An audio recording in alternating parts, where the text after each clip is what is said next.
Boa noite, queridos, graça e paz da parte do Senhor. Continuamos o nosso desafio, irmãos, mais uma vez, queremos gravar a mensagem, repartir a mensagem com os irmãos através da internet. Estamos aqui, eu e o Marco Aurélio, nosso irmão precioso, que tem nos abençoado, irmãos. Eu não sei como nós faríamos se nós não tivéssemos o Marco nesses dias, viu, irmãos? Teríamos dificuldade, mas Deus sabe, por isso Ele nos presenteou com a vida do Marco. Eu quero honrar Ele hoje, de forma especial, pedindo para que Ele não fique vaidoso e orgulhoso também, para Ele não pecar, né, irmãos? Mas que Deus abençoe o Marco e a Vanessa, amém? Irmãos, eu quero repartir uma palavra hoje. O tema dessa mensagem que eu coloquei aqui é tudo que precisamos. Nós estamos vivendo aí esses tempos, esses dias da tal da quarentena, parece que não termina nunca, parece que a situação tem se arrastado e muitas perguntas surgem no nosso interior, muitas situações se apresentam a nós. E eu quero hoje refletir sobre o que nós precisamos, tudo que nós realmente precisamos, para viver dentro da vontade de Deus, para viver para a glória de Deus, amém? Antes de começarmos, feche os teus olhos, baixe sua cabeça, vamos iniciar com uma palavra de oração. Amado Deus, amado Espírito Santo, amado Jesus, nós queremos iniciar este culto de domingo à noite, na Tua presença. Nós queremos iniciar, Deus, esse tempo de honra, de glória, de louvor, de adoração ao Senhor, na Tua presença, Pai. Eu te peço, Deus, que mais uma vez o Senhor esteja invadindo as nossas casas, que o Senhor esteja, Deus, calando os meus lábios para aquilo que não é Teu, aquilo que não está de acordo com a Tua vontade, aquilo que não está dentro do Teu propósito, Deus, que não saia da minha boca, Deus, nenhuma palavra contrária ao Senhor, à vontade do Senhor. Assim como minhas filhas oraram antes de sairmos de casa, Deus, a oração de minhas filhas, Deus, foi: Deus, usa a vida do pai para a Tua glória. E essa é a minha oração, Deus, que através dessa mensagem o Senhor esteja alinhando o nosso coração, que o Senhor esteja alinhando a nossa vida dentro do que o Senhor deseja de nós, Pai. Espírito Santo, fala poderosamente conosco, em nome de Jesus. Amém, queridos? Irmão, vá ao livro de 2 Reis, capítulo 4.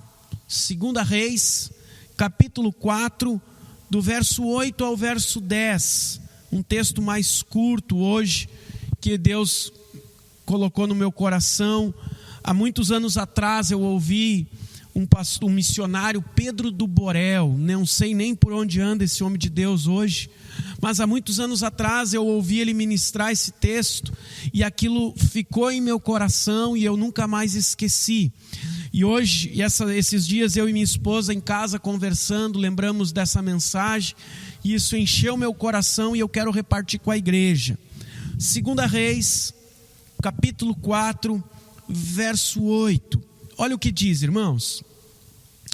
Certo dia, o profeta Eliseu foi a Sunem, onde uma mulher rica insistiu que ele fosse tomar uma refeição em sua casa. Depois disso, sempre que passava por ali, ele parava para uma refeição. Em vista disso, ela disse ao marido: sei que esse homem que sempre vem aqui é um santo homem de Deus. Vamos construir lá em cima um quartinho de tijolos e colocar nele uma cama, uma mesa, uma cadeira e uma lamparina para ele. Assim, sempre que nos visitar, ele poderá ocupá-lo. Amém? Só isso, queridos. Irmãos, o texto está falando de uma mulher muito rica, diz ali, uma mulher rica. O profeta Eliseu vinha de suas jornadas, e então passou na casa desta mulher, serviram a ele uma refeição, e depois disso ele começou a passar ali todas as vezes que passava naquele trajeto. A frase que sai da boca da mulher: sei que esse homem que sempre vem aqui é um santo homem de Deus. Irmãos, com muito amor, com muito carinho, eu quero repartir com os irmãos. Quem foi que chegou à conclusão de que Eliseu era um santo homem de Deus? Foi a mulher. Irmãos, em nenhum momento Eliseu usa a sua condição de profeta para constranger, para manipular, para exigir alguma coisa desta mulher. Você não vê Eliseu dizendo a ela: eu sou o profeta Eliseu, construa para mim uma casa. Você não encontra no coração e na postura de Eliseu uma postura de exigência de algo. Eu anotei aqui: atenção, queridos, para líderes que oprimem, que exigem, que manipulam. Irmãos, eu tive uma crise logo no início do ministério pastoral. Me chamou muito a atenção o fato de que os pastores, eles não se apresentavam com o próprio nome apenas. Se você perguntar para um engenheiro qual o seu nome, o engenheiro vai dizer João. Se você perguntar para um médico qual o seu nome, o médico deveria dizer Fernando. Mas se você pergunta a um pastor, parece que o pastor diz Pastor Vinícius. Isso me chamava a atenção, porque o nome pastor, ele era associado ao nome da pessoa. E aí eu perguntava no meu coração, mas eu não perguntei o que você faz, eu perguntei o seu nome. Eu sou o pastor Vini. Grandes coisas, meu irmão. Eu sou o Vini e sirvo a Deus através de um chamado pastoral por graça e misericórdia. Olha, irmão, e é muita graça e misericórdia de Deus com a minha vida e com a vida da igreja. Irmãos, o Eliseu, ele vai, ele não exige. Quem reconhece a mulher. Nos nossos dias, irmãos, eu vi na TV, ninguém me falou, eu vi pessoas vendendo o álcool gel ungido, o álcool gel abençoado. Vem aqui e compre o álcool gel que livra do vírus. Irmãos, isto não é bíblico, isto é falso. Cuidado com líderes religiosos que exigem coisas em troca de favores espirituais. Se você pagar um valor X, eu vou fazer algo no mundo espiritual que vai te favorecer. Se você trouxer o seu dinheiro aqui na igreja, eu oro por você. Cuidado, isto não é bíblico. Irmãos, eu anos atrás visitei uma família, fiquei chocado, escandalizado. Uma mulher em fase terminal de câncer no cérebro. E eu fui, era uma cidade vizinha, a cidade onde eu morava, e eu fui até lá com muita alegria no coração de poder levar esperança para aquela família. Pedi: Deus, me dá sabedoria e usa a minha vida para levar a tua palavra. Fui lá, orei com eles, reparti uma palavra bíblica, e no final a mãe da moça me pergunta: pastor, quanto eu lhe devo? E eu disse: por que, irmã? Não, porque o outro pastor que veio aqui antes do senhor me cobrou R$60 pela oração que ele fez. Irmãos, isto precisa escandalizar o nosso coração. Isso precisa gerar em nós um sentimento de pânico, de pavor, porque um homem de Deus que cobra para orar por alguém está fora da palavra de Deus. Queridos, o profeta aqui, ele não usa disso, ele não tenta de forma alguma constranger a mulher. Líderes que cobram visitas, que cobram oração, que vendem coisas. Irmão, qual que é a ideia? Você já viu venderem óleo ungido? Pensa, meu irmão, como é que é a ideia de ungir? Ungir é derramar o óleo.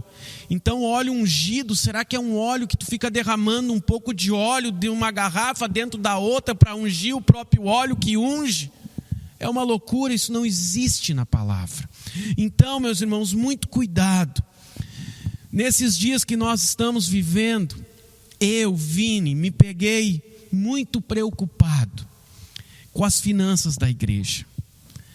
E pensando, meu Deus, o que nós vamos fazer, como vamos fazer, os irmãos como estão. Comecei a me preocupar com famílias que eu sei aqui da igreja, onde nem o marido nem a esposa estão podendo trabalhar, pessoas que já perderam o emprego.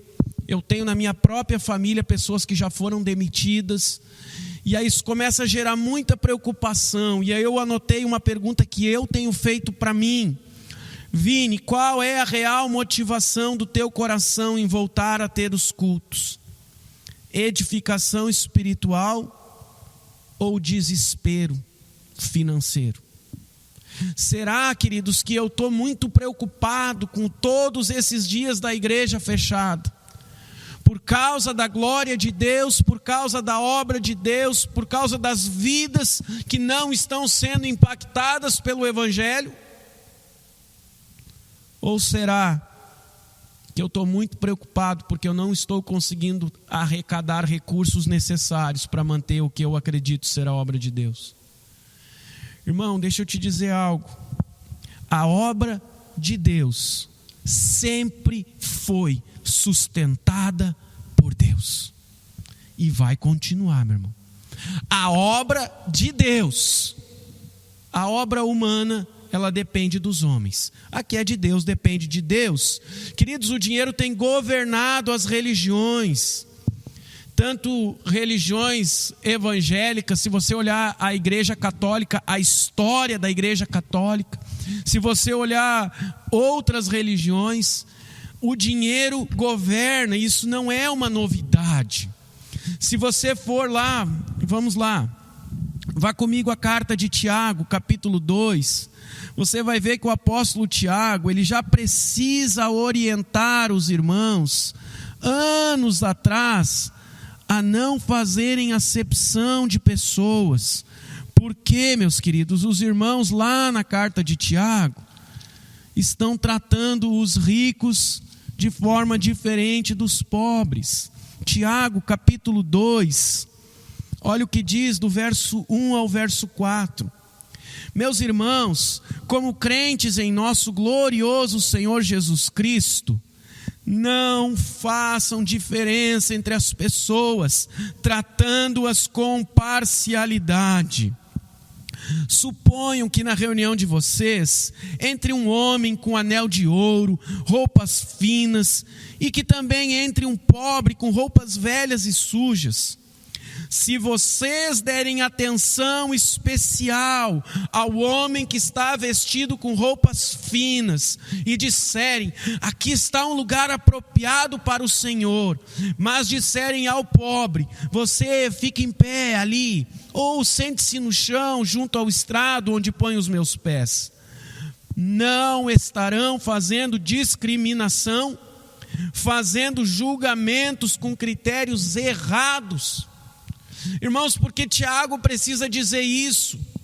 Porque isso já acontecia lá na época, logo no primeiro século da igreja, primeira década, primeiro início da igreja. As coisas começaram a ir para esse caminho. E então o apóstolo Tiago precisa dizer, gente, não é assim que funciona. Irmãos, vá comigo ao Evangelho de Mateus. Isso aqui é algo poderoso. Evangelho de Mateus, capítulo 10. Vamos ler apenas o verso 8. Preste atenção.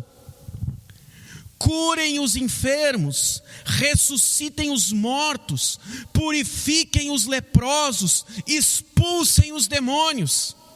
Vocês receberam de graça, deem também de graça. Irmão, a minha pergunta, se essa mulher não tivesse feito nada por Eliseu, Você acredita que Eliseu voltaria ali? Não tem, isso é coisa que eu vou imaginar. Eu acredito que sim. Porque eu não posso acreditar que o coração de um homem de Deus seja governado pelo dinheiro. Eu não posso aceitar que alguém que entregou sua vida a Jesus e diz viver o Evangelho seja governado apenas por questões financeiras. Eu sei, meu irmão, tu acha que eu não estou preocupado? Tu acha que eu não estou ansioso, que eu não estou angustiado com a situação financeira do país? Tu acha que eu sou um alienado, um maluco? Não. Como eu disse, eu tenho uma pessoa de minha família que perdeu o emprego já nessa crise. Tem situações aqui na igreja de pessoas que já estão enfrentando dificuldade. Há dias atrás nós arrecadamos alguns alimentos para socorrer famílias. Nesse sábado nós arrecadamos material de higiene, de limpeza, para socorrer famílias. Minha esposa foi junto com outra irmã na casa de uma pessoa para prestar socorro. E elas levaram algumas coisas aqui que a igreja tinha arrecadado. E quando aquela pessoa viu, irmãos, olha que coisa simples. Quando ela viu um saco de papel higiênico, ela disse para minha esposa: minha filha, isso nós estávamos precisando. Uma casa com muita gente.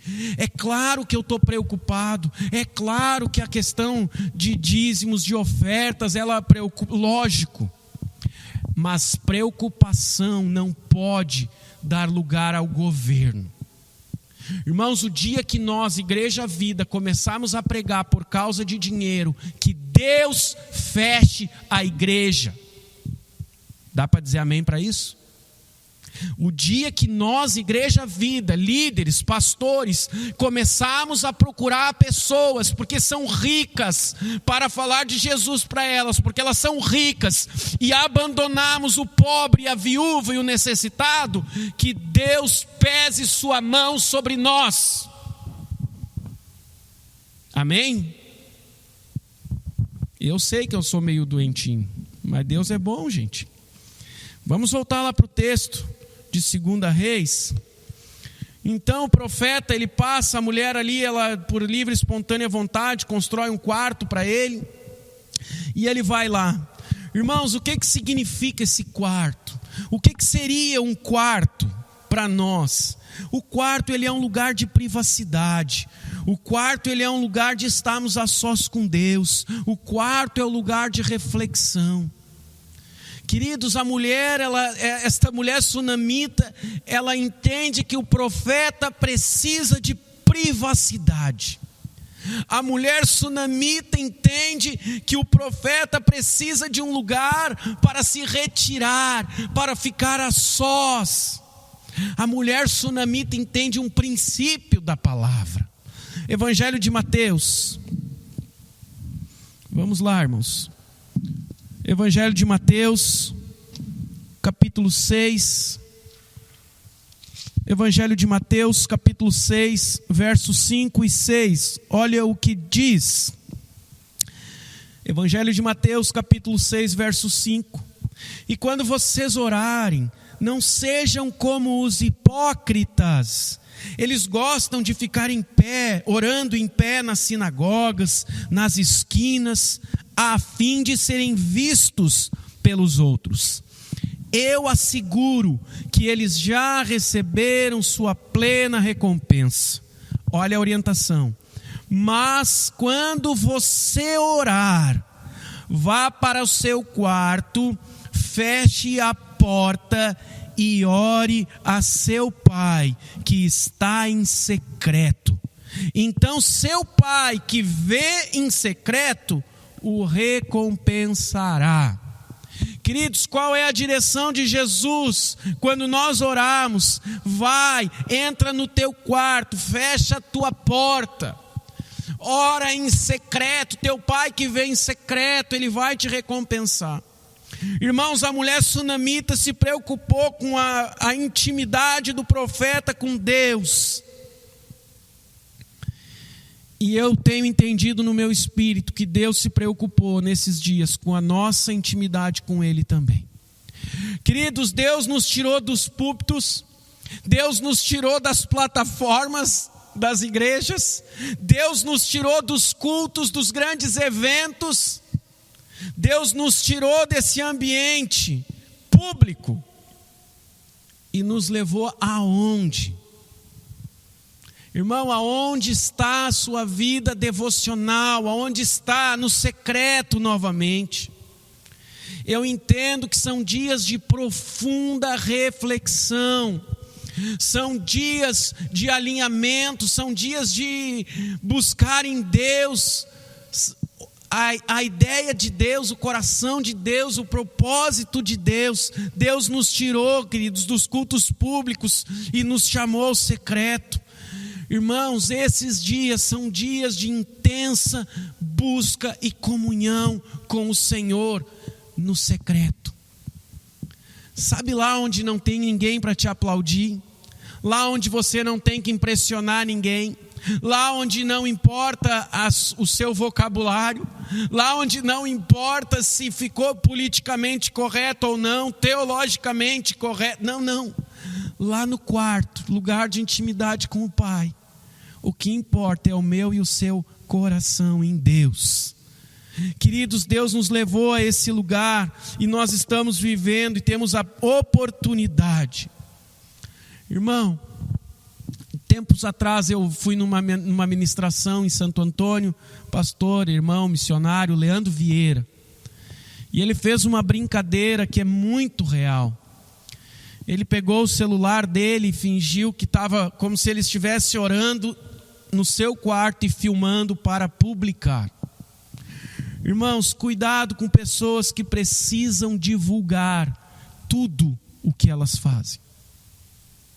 Cuidado com pessoas que precisam divulgar a sua intimidade. Ano de 2001, eu tive no Rio de Janeiro, pela Jocum, Jovens com uma Missão. E lá eu tive a oportunidade de conhecer alguns lugares, alguns trabalhos missionários que impactaram minha vida.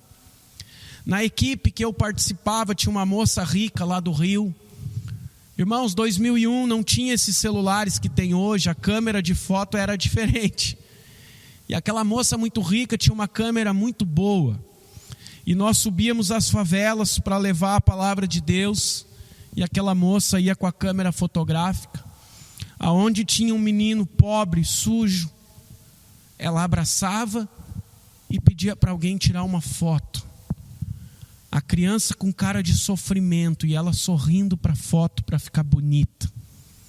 Irmãos, cuidado com pessoas que precisam tirar foto quando entregam uma cesta básica para divulgar na internet. Precisa tirar foto quando visita um doente. Às vezes você vai ver na internet pessoas, o pobre do doente está moribundo na cama do hospital, mais morto do que vivo, um clima de morte, de dor. E aí você vê o irmão lá com a Bíblia, abraçar, mete um sorrisão. Cuidado, irmãos. Aquilo que nós fazemos para Deus, aquilo que nós fazemos em secreto para Deus, nós não precisamos divulgar. O profeta aqui, ele vai para o quarto, ele vai para o secreto. Pessoas emocionalmente saudáveis não precisam expor a sua intimidade. Na minha juventude, eu tenho até hoje que lutar, eu tenho um senso muito competitivo. Eu parei de jogar futebol porque eu fiquei muito gordinho, fiquei fora de forma e eu não gosto de perder. Aí eu estava dando um péssimo testemunho no futebol, irmãos. Daí eu parei para não escandalizar ninguém. Mas, irmãos, há anos atrás, com esse senso de competição, eu cheguei a orar, em média, 2 horas por dia. E eu me achava muito espiritual, e eu me achava muito crente. Naquela época não tinha internet como temos hoje. Eu acho que naquela época, se tivesse internet, eu iria publicar. Terminei 2 horas de oração hoje. O que eu fazia, irmãos? Eu me trancava no quarto, minha família vai lembrar, nem era no quarto, era num banheiro, em Sapucaia, quando moramos ali, eu me ajoelhava do lado de um vaso sanitário, e ali eu ficava muito tempo orando e adorando a Deus. Sabe qual a minha motivação em fazer isso? Poder chegar na igreja nos finais de semana e dizer para os irmãos da igreja: essa semana orei 2 horas por dia. E os irmãos dizer: uau, como tu é espiritual. Irmãos, eu já busquei a Deus intensamente com motivação completamente carnal, completamente manchada pelo pecado. Queridos, nós não precisamos divulgar a nossa vida com Deus. Ela vai aparecer. Quando Deus quiser mostrar a glória dele, Ele vai usar a nossa vida, amém? Nesse quarto, irmãos, o que esta mulher sunamita coloca? Uma cama. A cama, irmãos, eu queria representar com a cama aqui na interpretação. Para que serve a cama? Irmãos, a cama é um lugar de descanso. A cama é o lugar onde o nosso corpo repousa para nossas baterias serem recarregadas para o próximo dia. A cama aqui, ela representa descanso. E se tem algo que nossa geração tem negligenciado, é o tempo de descanso. Irmãos, nós estamos vivendo num tempo em que nós somos aquilo que nós produzimos. Isso está errado. Nós estamos vivendo em dias que nós não respeitamos os limites do nosso corpo, da nossa família e nem ao Senhor. Quando nós dormimos muito pouco, nosso corpo sofre. Quando nós trabalhamos demais, ficamos ausentes muito tempo, nossa família sofre. Quando nós não temos um dia de descanso por semana, nós pecamos contra um mandamento. Queridos, o profeta descansava, o profeta deitava e dormia. Eu amo textos bíblicos que falam sobre descanso, irmãos. Amor, desculpa, eu chamei a igreja de amor porque a Juliana, a pessoa com quem eu mais convivo na minha vida e que eu mais amo, eu chamo de amor. Queridos, descanso é mandamento. Êxodo capítulo 20, o verso 8 e 9, é aquele do sábado, esse mesmo, querido. Deus nos dá uma direção, Deus nos dá uma forma, um modelo, que nós devemos respeitar. Êxodo capítulo 20, verso 8 e verso 9. Lembra-te do dia de sábado para o santificar. Olha aqui. Trabalharás 6 dias, e neles farás todos os teus serviços, mas o 7º dia é o dia no 7º dia é o sábado dedicado ao Senhor, o teu Deus. Nesse dia não farás trabalho algum, nem tu, nem teus filhos. Irmãos, mas quem guarda o sábado são os adventistas, Vini. Ok, eu não creio em um dia específico. Eu creio em um modelo. Eu creio que o que Deus está nos dando aqui é um modelo. Mas o modelo diz: 6 dias trabalharás, no 7º descansarás. Agora nós conversamos com homens, com pais de família, que não param nunca, que não descansam nunca, que trabalham por anos sem uma folga. Normalmente são pessoas que sofrem depois com um infarto, um AVC, porque levaram o seu corpo a um extremo, que o corpo adoeceu. Queridos, lembra-te do dia do descanso. Gênesis 2:2 é muito interessante. No 7º dia, Deus já havia concluído a obra que realizara. E nesse dia, descansou. Irmãos, nós estamos falando de Deus. Será que Deus ficou cansado? Ou será que Deus nos dá um modelo que nós devemos respeitar. Vini, nós estamos no meio da quarentena, eu não aguento mais ficar na minha casa. Essa semana um irmão me mandou um áudio, disse: Vini, minha esposa não me quer mais em casa, meu patrão não me quer no trabalho, a polícia não me quer na rua, para onde eu vou? Eu sei, irmãos, mas eu estou falando de um período de descanso e de busca ao Senhor. Quando nossa vida voltar ao normal, será que é necessário aquele ritmo alucinante de trabalho de domingo a domingo? Será que Deus se agrada quando você não tem tempo para os seus filhos porque precisa fazer hora extra todos os dias? Será que este é um projeto de Deus? Fica a pergunta. Queridos, vivemos dias onde o valor das pessoas está associado ao que elas fazem e ao que elas possuem. Quando eu acho que o meu valor como pessoa é determinado pelo que eu faço, ou pelo que eu conquisto, pelo que eu possuo, eu não posso descansar. Porque quando eu parar, eu não tenho valor, porque eu não estou fazendo. E se eu parar, eu não tenho condições de ganhar mais dinheiro para possuir mais. Então meu valor vai diminuir. Isto é um engano. Queridos, os nossos dias, a nossa sociedade trabalha dessa forma. A palavra de Deus, não. Irmãos, diante da palavra de Deus, o que eu sou? Filho de Deus. Com dinheiro ou sem dinheiro, com vaidades ou sem vaidades. O que eu sou? O que você é? Filho. Irmãos, toda vez que eu falo sobre esse assunto, eu sempre faço questão de ler junto o texto de Tessalonicenses do apóstolo Paulo. Por quê? Para que não seja mal interpretado por pessoas preguiçosas. Querido, respeite o descanso. A mulher fez um quarto, colocou uma cama para o profeta dormir. Agora vá, 2 Timóteo. 2 Timóteo não, irmão. 2 Tessalonicenses 3, do 10 ao 12. 2 Tessalonicenses, verso 3.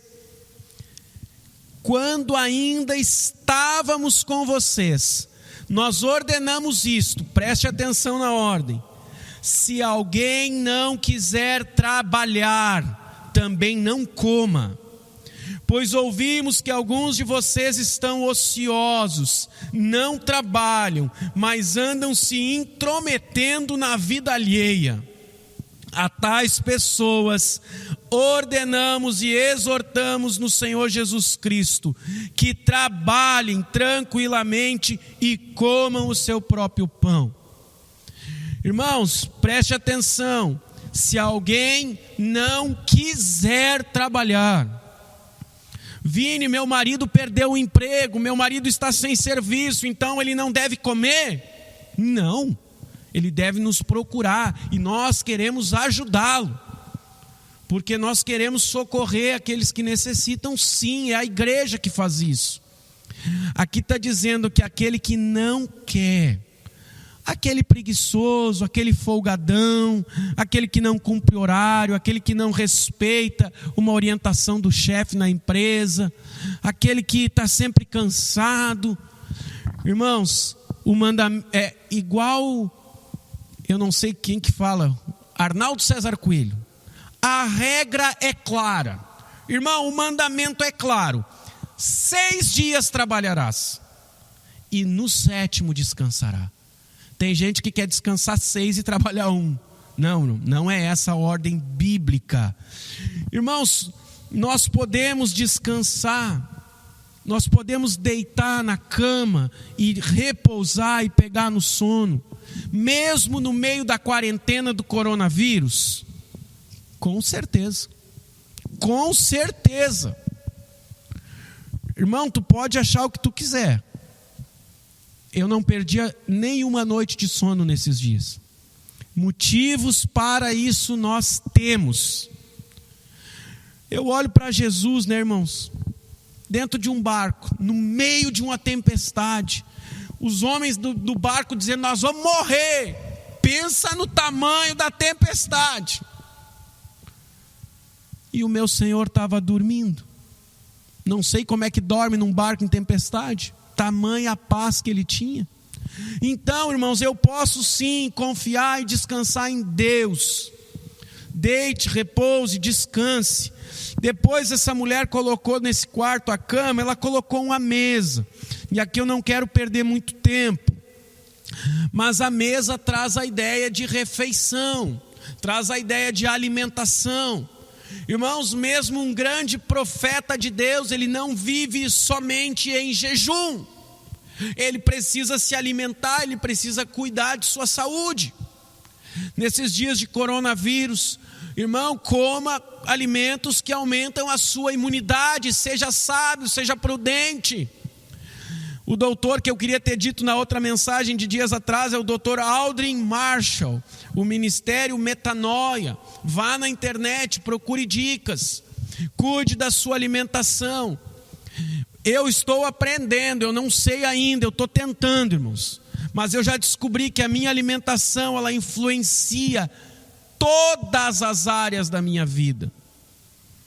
Irmãos, aquilo que nós comemos define muitas coisas em nosso corpo. E a mesa também representa ali um lugar de comunhão. Tente lembrar famílias há 50 anos atrás. Como era a mesa, o horário do almoço de uma família há muitos anos atrás. Todos sentados à mesa. Um lugar de comunhão, um lugar onde nós olhávamos um no olho do outro. Agora venha para os nossos dias, como são as refeições nas nossas casas às vezes. Um está no computador, o outro está na TV, o outro está na cozinha, o outro já pegou o prato e foi para o quarto. E a comunhão, os laços familiares vão se enfraquecendo. Irmão, algo pessoal, nós lá em casa, não se almoça um de cada vez, não se almoça em frente de televisão, não se almoça com o celular, não. O horário da refeição, sentarmos à mesa, é o horário que a família, talvez com os filhos crescendo, talvez seja o único horário que eu vou poder estar junto com todos. Talvez, às vezes, trabalhando e estudando, isso fique complicado. Então cuide que a mesa seja um lugar de comunhão na sua casa, que a mesa, que a refeição seja um lugar de relacionamento. Depois essa mulher bota uma cadeira, uma cama, uma mesa e uma cadeira. Irmãos, tudo coisas, interpretações, tá, irmão? Para que serve a cadeira, Vini? Cadeira para um profeta serve para estudar a Escritura Sagrada. Irmão, leitura bíblica deve ser uma prática diária. Irmão, prática diária todos os dias, tá? Para ficar bem claro. Tem pessoas que na terça vão na célula, daí não lê a Bíblia em casa. Na quinta tem quinta top, daí não lê a Bíblia em casa. No domingo tem culto, daí não precisa ler a Bíblia em casa. Não, irmão. O meu relacionamento com a palavra, ele precisa ser diário. Oséias, capítulo 4, versículo 6. Meu povo foi destruído por falta de conhecimento. Uma vez que vocês rejeitaram o conhecimento, eu também os rejeito como meus sacerdotes. Uma vez que vocês ignoraram a lei do seu Deus, eu também ignorarei seus filhos. Queridos, ignorar, vamos lá ao texto bíblico, não precisa ir, tá, assim já está bom. Queridos, ignorar a lei, ignorar a palavra de Deus, traz destruição sobre nós e sobre nossas casas. Meu povo foi destruído.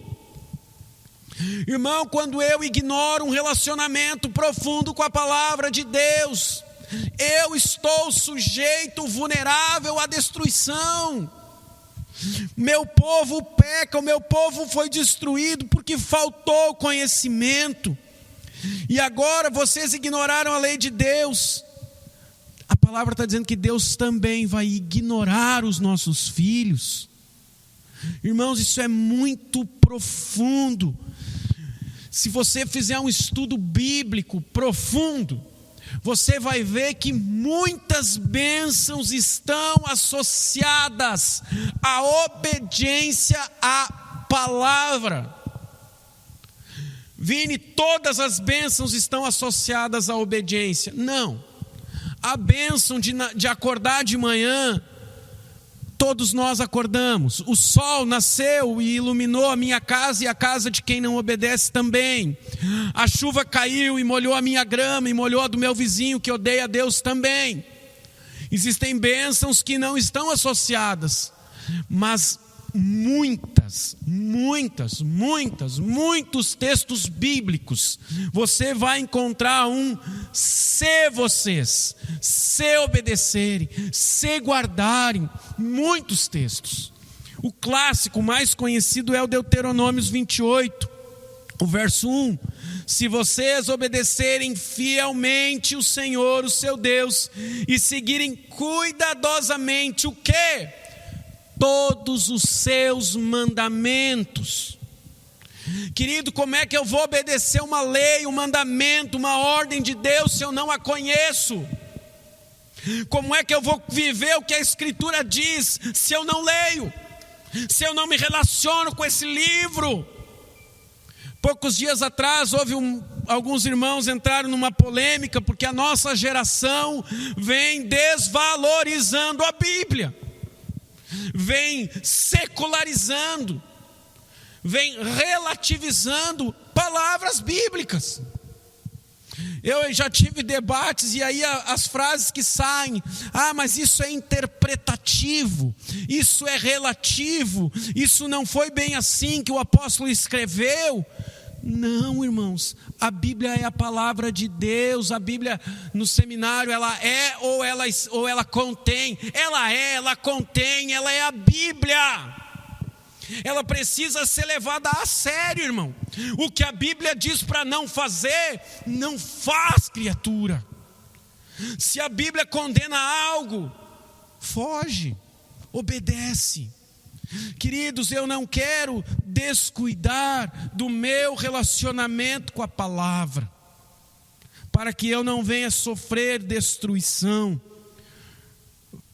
Vamos ler, para mim me acalmar aqui, irmão. Vá a Josué, lá no início da sua Bíblia. Vá a Josué, capítulo 1 de Josué, um texto muito conhecido. Josué capítulo 1. Vou só no verso 7 e no verso 8. Olha o que diz, irmãos. Josué 1:7. Somente seja forte e muito corajoso. Para quê? Tenha o cuidado de obedecer a toda a lei que o meu servo Moisés ordenou a você. Não se desvie dela, nem para a direita, nem para a esquerda, para que você seja bem-sucedido por onde quer que andar. Não deixe de falar as palavras deste livro da lei e de meditar nelas de dia e de noite, para que você cumpra fielmente tudo o que nele está escrito. Olha aqui. Só então os seus caminhos prosperarão e você será bem-sucedido. Irmão, não negligencie a sua vida com a Escritura. Eu quero bênção, eu quero cura, eu quero milagre, eu quero prosperidade, eu quero um monte de coisa. Só então, depois de uma vida diária e constante com a palavra de Deus, irmão. Senão, não vai rolar, não vai dar certo, irmão. Outra coisa, a última delas, que essa mulher colocou no quarto do profeta, uma lamparina. Para que serve uma lamparina, irmãos? Para iluminar, né? Isso aqui, anos de estudo para mim chegar nessa conclusão de que uma lamparina serve para iluminar a noite, porque durante o dia tem a claridade do dia, não é necessário. Irmãos, eu creio em meu coração, isso é interpretação, isso é viagens de minha mente, tá? Mas receba. Acredito que servia essa lamparina para iluminar longos períodos de oração do profeta. Irmão, eu creio que o profeta ligava essa lamparina porque ele entrava madrugadas adentro em oração a Deus. Eu creio, irmãos, que esse homem, Eliseu, tinha uma vida de oração, de consagração, de adoração. Nesse mesmo ano de 2001, quando eu fui a Jocum, um rapaz chamado Júlio, missionário Júlio, estava lá nessa mesma escola, e era um adorador, um músico fantástico. E eu lembro várias vezes, irmãos, de acordar de madrugada para ir ao banheiro, e a luz do quarto do Júlio acesa, e o violãozinho tocando, e ele adorando a Deus nas madrugadas. Eu creio, irmãos, que os homens de Deus, eles oram, eles cuidam, eles entram, fazem longos períodos de oração. Isso é fácil, Vini? Não, isso exige muito de nós. Lucas 5,16, Jesus retirava-se para lugares solitários e orava, queridos. Mateus 26, do 36 ao 46, é quando Jesus se retira para orar e os discípulos dormem. Irmãos, e aí o Senhor exorta eles e diz: vocês não podem vigiar nem uma hora. Irmão, Deus está nos dando tempo para buscá-lo, tempo para ter comunhão, tempo para oração. Nós precisamos disso. Muitos anos atrás eu fui viajar de ônibus de um estado a outro, e iríamos atravessar o estado da Bahia, numa região onde estavam ocorrendo muitos assaltos. A própria empresa de ônibus nos orientou a comprarmos as passagens num determinado dia, que aí nós iríamos em comboio, porque os ônibus não estavam passando por lá sem serem assaltados. E aquilo gerou um pânico no coração da equipe que estava com a gente, que nós estávamos indo junto. E fomos, irmão. E passamos no bendita cidade, eu não sei o nome, não vou lembrar, bem de madrugada. E enquanto nós passávamos naquela cidade, eu dormi e eu tive um sonho. Irmãos, no meu sonho, dentro do ônibus, dormindo, eu sonhava que homens vinham assaltar o ônibus. E quando eles chegavam no ônibus, eles não podiam entrar, e eles não entendiam por que eles não conseguiam. E o nosso ônibus passava pelo meio dos assaltantes. E imediatamente no meu sonho, nós passamos pelos assaltantes, e imediatamente irmã Berenice de Canoas aparece no meu sonho, de joelhos, chorando e orando por nós. Chegamos no nosso destino, imediatamente peguei o telefone e liguei para a irmã Berenice. Disse: Beri, tudo bem? Tudo, Vini, como é que tu tá? Tudo bem? Chegamos, estamos bem.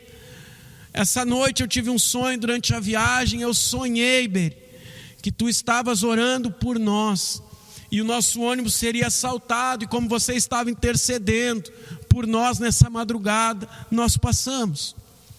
E ela imediatamente começa a me responder: Vini, eu entrei a madrugada adentro, eu sentia dores de parto enquanto eu orava por vocês. Eu passei muito tempo essa noite chorando e orando por tua vida e pelo trabalho que vocês estão indo fazer. Queridos, então, eu creio que homens de Deus são homens de oração, homens e mulheres. Então, irmãos, para encerrar, o que eu aprendo com isso tudo?